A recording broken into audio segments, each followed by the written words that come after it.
So let's take a look at a couple definitions, even function and odd function. So the way you determine whether a function is even or odd is by substituting negative x into the function. And if you get f of x, then that means it's an even function. If you get the opposite or the negative of f of x, then that means it's an odd function.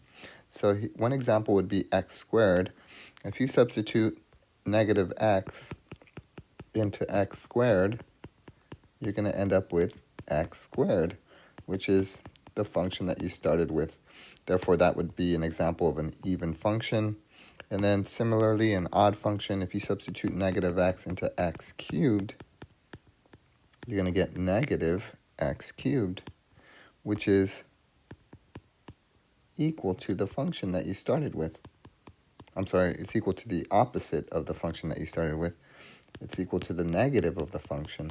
Therefore, that would be considered odd.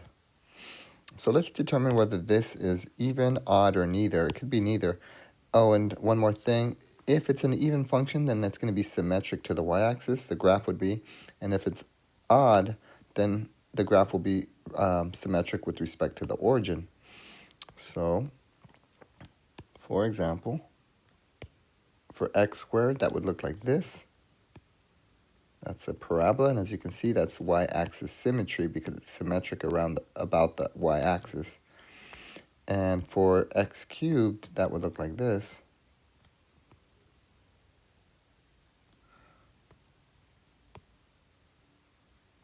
As you can see, these points are symmetric to about the origin. So this point would be symmetric to that point about the origin. So let's see what we get. So when we substitute negative x into this function, you should get 5 negative x to the fourth minus 3 negative x squared plus 1. Since these are both even exponents, that's just going to make that positive 5x to the fourth minus 3 positive x squared plus 1. And as you can see, that's the same as the original function that you started with. Therefore, this would be considered an even function. The next example, if you substitute negative x into the function, you should get 2 negative x to the fifth minus 2 negative x to the third plus negative x. Since these are all odd exponents, we're going to end up with a negative 2 to x to the fifth. These two negatives makes that a plus x to the 2x to the third, and this is a minus x. If you factor out a negative from this function, you will end up with negative 2x to the fifth minus 2x cubed plus x, which is equal to the negative of the function, which means that we have an odd function now for this function. And then the last one, if you substitute negative x into x, you should get 2 negative x cubed minus 5 negative x squared. In this case, the odd exponent will turn that into a negative 2x cubed. And over here, the even exponent will turn this into a positive x squared, but there's already a negative in the front, so that's just going to stay at minus 5x squared. And as you can see, this is not equal to the original function because of the negative. And it's also not equal to the opposite of the original function because if you factor out a negative, then both of these will become positives, and that's not equal to the function. So in this case, this is an example where you have neither odd nor even. And the giveaway is that if you look up here, even, so even, odd, which makes that an odd. And over here you have an odd and an even, that's why it's neither. So let's look at some transformations. So there's horizontal and vertical shifts. So if you have a function and you add c to it, and c is positive, that means the graph is going to shift up. So let's say you had a parabola with the vertex at the origin, and then you add a positive c to it, then it's going to look like that. It's not the best picture. Let me see if I can draw that again. I'm just using the parabola as an example, but you can use any function. It doesn't have to be a parabola. So over here, if you're subtracting a positive c, then let's do the parabola example again. If you have a parabola and you add if you subtract a positive value, then that means your function is going to shift shift vertically down c units. All right, now notice that the minus c is inside the parentheses. That's a horizontal shift to the right. So if let's say that your graph is now an absolute value graph, so like a V.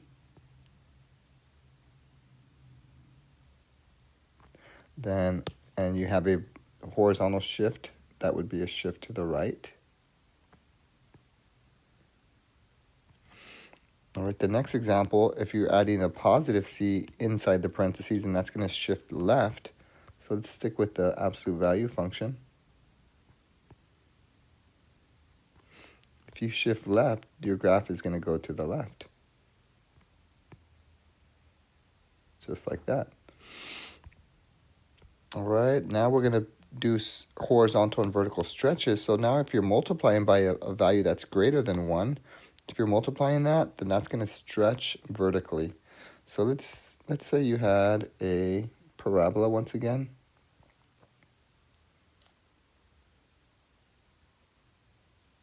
And you stretch it vertically, then that means it's just going to look a little bit more narrow.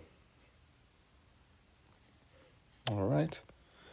And if you multiply by a value that's between 0 and 1 this time, then it's going to compress vertically. So instead of getting more narrow, it'll become wider. So let's say we have this parabola again, and you multiply by a value that's between 0 and 1, that means your parabola will actually get wider, like so. All right, now you're multiplying x by a number that's greater than 1. That's going to be a horizontal compression. So horizontal compression, let's go back to our v's. Let's say you have the absolute value function. Absolute value function that looks like this. And you multiply the c by a value that's greater than 1. That's going to compress it vertically, so it's going to give it like an effect where it looks more narrow because you're compressing vertically. I'm sorry, horizontally you're compressing. And then if you're multiplying the c value by a value that's between 0 and 1, that means you're going to stretch it horizontally. So it's just going to become wider instead of more narrow. So if this is the original function that you're starting with, and you stretch it horizontally, then it's going to look like this. Something like that. The next type of transformations are called reflections. And if you multiply the function by a negative, then that means you're reflecting over the x-axis. So let's do our parabola again, or let's just do a square root function. If you multiply by a negative, then that means you're going to reflect over the x-axis, and it'll look like that. If the negative is if you're multiplying the negative to the x and not to the function, then that's going to be a y-axis reflection. So same example, if you have the absolute value function, then you reflect it over the y-axis this time, it'll look like that. So just like there's order of operations when you're performing arithmetic, there's also an order of operations for the sequence of transformations. So you always want to start with the parentheses first. That would mean horizontal shifts. Then you want to deal with multiplication, which is either stretch or compression. Then you want to deal with the negation, which is a reflection. And lastly, you want to deal with the addition subtraction, which is a vertical shift. So let's start with this example. They give us a function f. Describe how the graph of each function can be obtained from the graph of f. So it looks like this is going to be a shift left. We start with the parentheses. So this is going to be a shift to the left, 3 units. So shift 3 units left.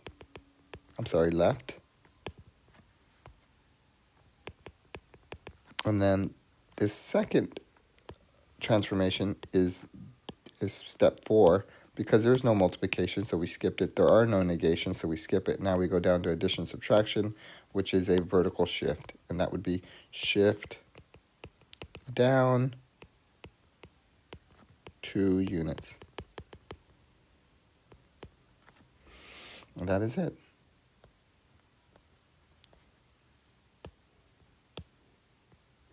Okay, for the next example, so we start with our parentheses. That is a horizontal shift to the right. So shift right 7 units.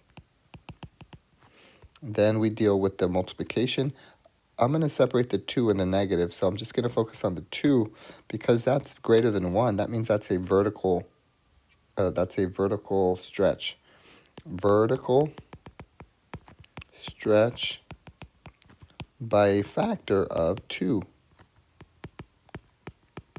So whenever you're multiplying, you always want to specify what the factor is. In this case, it's a factor of 2. And then the next transformation is a negation, which means because the negative is on the outside, that means it's a x-axis reflection.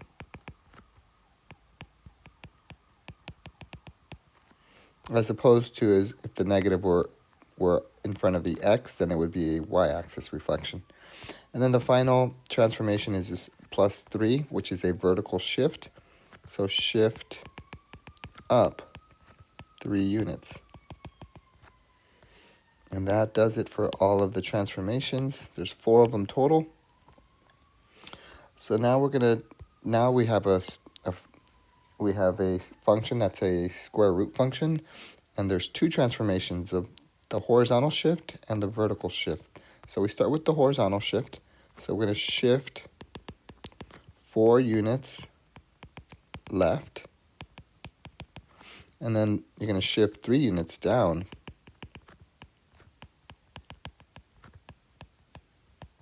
So we start with the main function, which I'll call f of x equals radical x.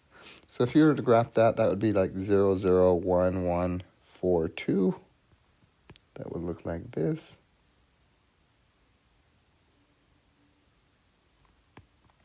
And then we can perform these 2 transformations. So you're going to shift left 4, so 1, 2, 3, 4, and then down 3, 1, 2, 3. So this would be where the function starts.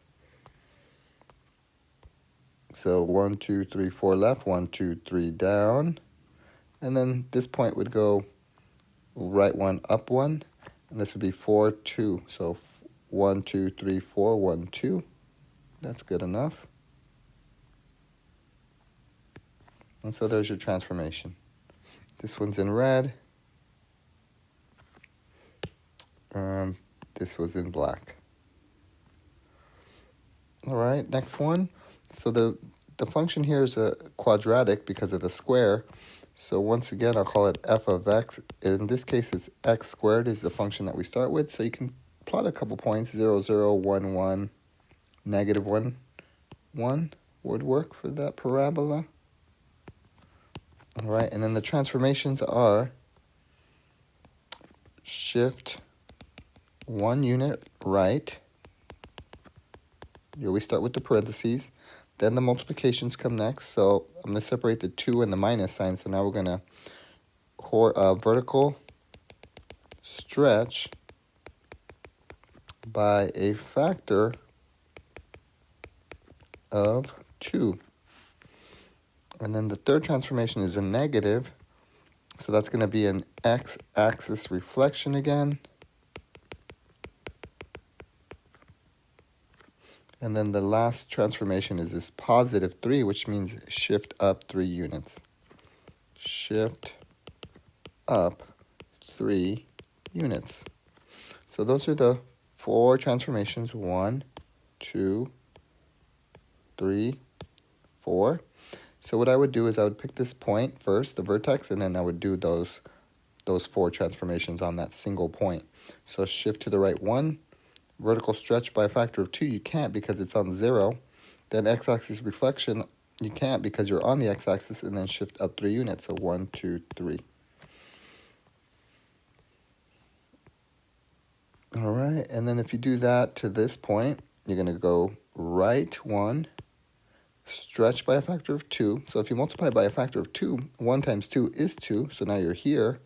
And then you're going to reflect over the x-axis, so that would be down here. And then you're going to shift up 3 units. 1, 2, 3. So this is the point right there. 2, 1.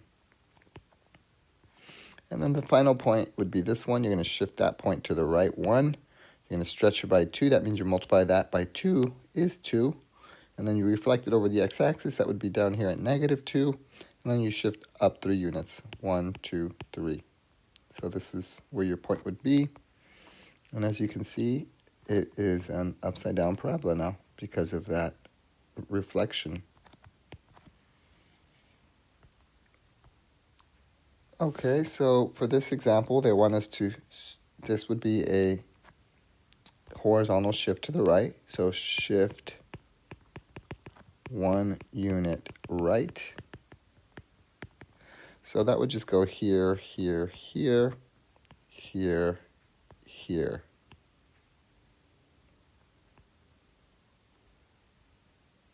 There you go. So that would be the solution to part A.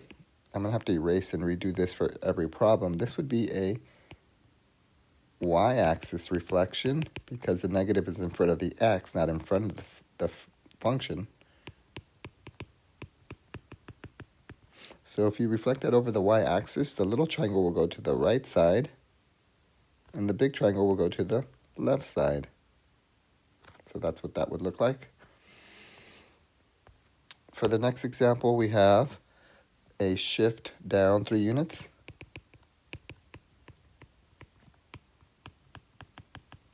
So that just means move every point down 3 units. 1, 2, 3. 1, 2, 3. 3. 3 down. 3 down. So that would just look like this.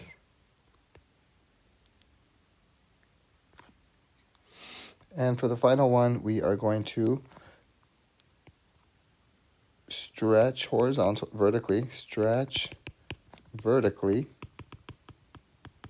by a factor of 2. And then we're going to reflect over the x-axis. Reflect over x-axis. So if we do that, we should get, let's first stretch this by a factor of 2. If you stretch it by a factor of 2, this point stays at 0. This point becomes at 2. This stays at 0. This point becomes 2 times 2 is 4. And that point stays at 0. So it's going to look like this so far. That's the stretch. And then you need to reflect it over the x-axis. So that just means turn it upside down. So that would be here. Oops. And here. And then this would be there. And now we can erase this one up here. And so that's what the final answer would look like for that part. And then finally we have a piecewise function that we need to graph. There's 3 pieces to this function. So let's start by graphing this function for all the values that are less than or equal to 0. So you can plug in 0. When you plug in 0, you get 0. So that would be 0, 0. Now, because we're choosing values that are less than 0, I would choose -1. All right, so when x is -1, you're going to have negative of -1, which is +1. So when x is -1, y is +1. So -1, +1. And since this is linear, we don't have to choose more points. We can just go ahead and connect those 2 points. We know it forms a straight line. And the arrow means it goes on indefinitely. So now let's graph this upside down parabola between 0 and 3. So if you plug in 0 into this function, you're going to get 4. So 0 gives you 4. However, it's not less than or equal to, so it's not inclusive. It's an open circle at 4. So 0, 4 would be an open circle. Then to get to 3, I would go by 1. So let's choose 1 now. If you plug in 1, you're going to get 3. So 1, 3. If you plug in 2, that's 4 minus 2 squared is 4 minus 4 is 0. So 2 is 0. And then let's plug in 3 now. If you plug in 3, 4 minus 9 is negative 5. So now we can plot those points. So 1, 3, 2, 0, 3, negative 5. So our parabola looks like this. Upside down parabola. All right, and then the final piece is this other linear function that goes for x greater than 3. So let's plug in 3 first.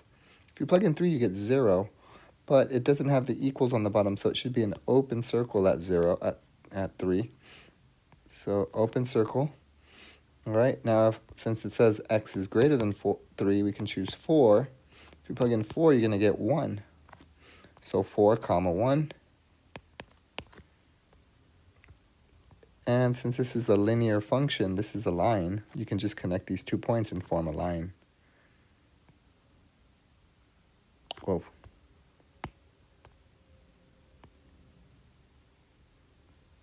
And